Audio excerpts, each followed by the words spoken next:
Well, greetings, beloved. Thank you for joining me today. I am a Texan babe, so I decided to wear my Southern Sunday barbecue hat. I wanted to welcome you to this video because you are a single spiritual woman who is ready to call in her ultimate beloved. So welcome. Today I'm going to share for those of you women who have been saying the following. Well, Dr. Amanda Noelle, I am fine being single. I am perfectly good on my own. And I'm going to prove why this is wrong and why you should listen up to what I have to say. So stay tuned.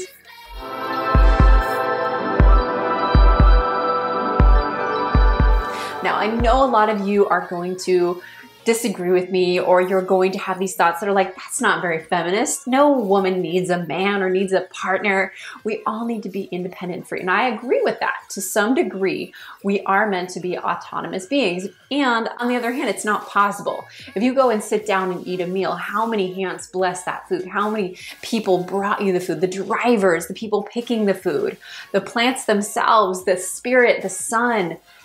We are all coming together in this field called oneness. And so when you pretend that you're an independent woman, that's really kind of misleading. We are actually interacting with relationships to animate and inanimate objects all day long. So if you are telling yourself, I am just fine being single, then I ask you, why did you come into a world made of mirrors, made of maps, of relationships, versions of yourself, if you don't want to dive into the biggest, most intense, most scary, and also most rewarding and sacred of relationships, the twin flame union, or as some people call it, the soulmate union, or twin souls, or my ultimate beloved, whatever you call it? Why would you come here and only play the game of 75%? Well, so many women say, all the good men are taken, all the good ones are taken. Or, you know, I don't need a man to be happy. And that's absolutely true. When we are in a twin flame union, we are the ones fulfilling us through the mirror, what I call the twin flame mirror. The reflection of our own love for ourselves comes out through that partner. And what happens is when you actually have another human being to test your self-love, test your connection to source in this world of duality, you're going to have the push-pull. You're going to have a partner who has different opinions, different thoughts, different feelings than you do. And you're going to have to face the light, the bliss, and the darkness, and the pain. The reason we do this as emancipated and enlightened priestesses is because we want to prove to our souls that we are spirit manifested in form, and that we can triumph over every challenge, including our beloved not supporting us in some way. I mean, it happens in small ways with me, you know, on a daily basis where, you know, I want to eat a certain food and Jack's like, that's not super healthy. Or, you know, where I'm like, oh, I would love it if you could just wash my car today. Hey babe, can you take it to the car wash? No, I can't do that. I'm like, you totally could do it. And these little silly little things. And sometimes they're bigger things of like, hey, you know, I really wanted this from you and we had a miscommunication. We have to work it out. So our partners, they're going to reflect our divine perfection and our human imperfection. And we're going to have this beautiful, holy, saint relationship and this interesting thing. I don't care what any love coach tells you, any twin flame expert, any matchmaker. Relationships are a balance of light and dark, of the here and now, the mundane, and the most miraculous thing. And it's when we weave these energies together that we can truly have it all and exist in these amazing cosmic heavenly worlds here on earth. It's by facing the shadow. And so many women who are kidding themselves saying, I don't need a man, I don't need a relationship, I'm just happy being single. Sure, for short periods of time, or maybe even a few years. I was single, I was even celibate sometimes for very long periods of time. I won't go into timelines because I don't want anybody to judge me, or I actually really don't want anybody to judge themselves if I say I was celibate for a long time and you have more years than I had. But I had more than a year of celibacy, just to be really vulnerable. as an adult. And I also had many years of not being in a committed partnership, just having lovers and dates and things like that. And I look back and I'm very grateful on that time. It helped me foster development within myself, that so-called independence, really self-trust within an interdependent world, a world of relationships, of singularity in the wholeness, in the oneness. And I don't look back on any of that. And women who are wanting to stay there forever, I believe, will not reach their fullest divine potential. If they're here this lifetime to reach the holiest of holies, to enlighten themselves and give back fully in this plane, and bring in the richness of their fullest spirit, I believe that they do need to align with their twin flame mirror, their ultimate soulmate. That those who say, I don't need it, I don't want it, that they're lying, because deep down, we are divinely designed to come home to God, to come home to the ultimate union of unions. And as humans, we reincarnate in a meat suit, in a body.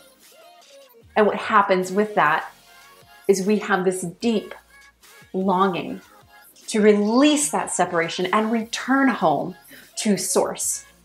And we may have spiritual experiences. We may go to church or temple and feel ecstatic. We may go to an ecstatic dance and feel connected to oneness, and seeing a child be born and feel like, wow. And then the energy is going to dive down. I believe that when we can create a life with the most challenging thing, which is a relationship to another person. I'm saying the twin flame relationship itself, the union where you're not codependent, you're actually two master souls living in parallel union side by side, each going your own wave and wave like this, kind of like the Kundalini that waves up the spine. It each has its own path, but it mirrors and it harmonizes. It's the polar left and right, but they go together. So those women or men who say, I don't care about that, that's fine.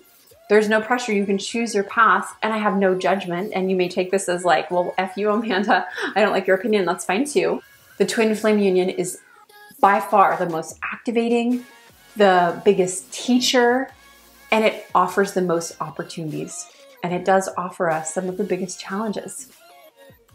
You know, it's so easy in this world today. We want to just, oh, you know, I hooked up at this, you know, like beach vacation. I was traveling and that was fun. And now I want to go do this, and I want to go to Burning Man, and I want to have all this sex. And, you know, no judgment to anybody who feels called to anything. Polyamory, you can still have your sacred union and have other relationships with other people. I believe if you're not able to sustain a divine partnership, or you don't even want the intention to try and see if this baby can grow and evolve, and you're just happy giving it all up just for your freedom, your so-called freedom, then you're not truly free within yourself.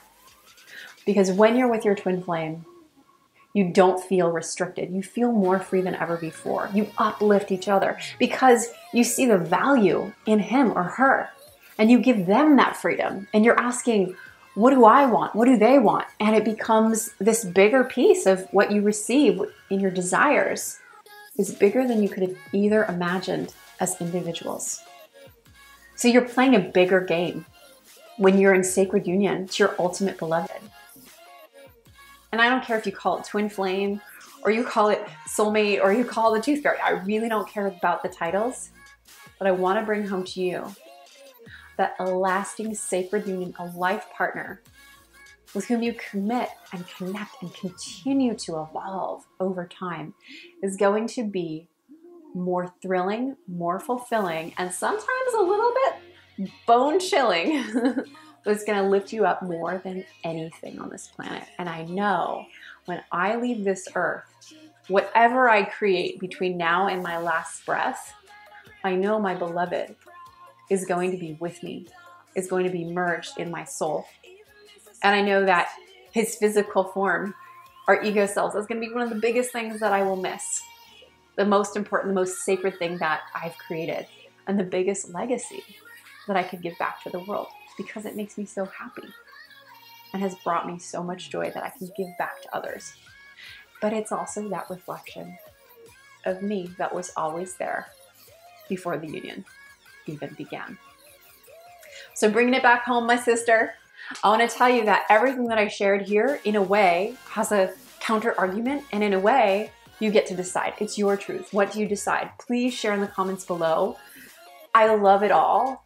And part of what I like to do is polarize people's opinions. Like, no, that's not right. Or, you know, I like to stimulate conversation. So this video isn't meant to be, I'm your guru, this is right, you know, this is what's going to work for you. Share below, in the comments below, what feels good to your soul.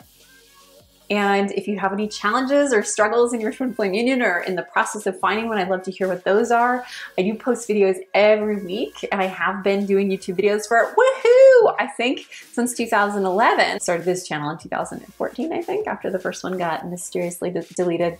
Anyways, here's my video today. Go ahead, click the link to subscribe, like this video to support if you did like. I'm trying to reach 10,000 subscribers. It's getting really, really close. Go ahead and be a favor to me, spread the love, subscribe, and I will see you at either the next new moon call or in the next video. And the button, or not the button, but the link is down below if you're ready to attend a Goddess New Moon Circle that will help you manifest your beloved and anything else you're looking for. All right, sister, sweetheart, namaste, namaste.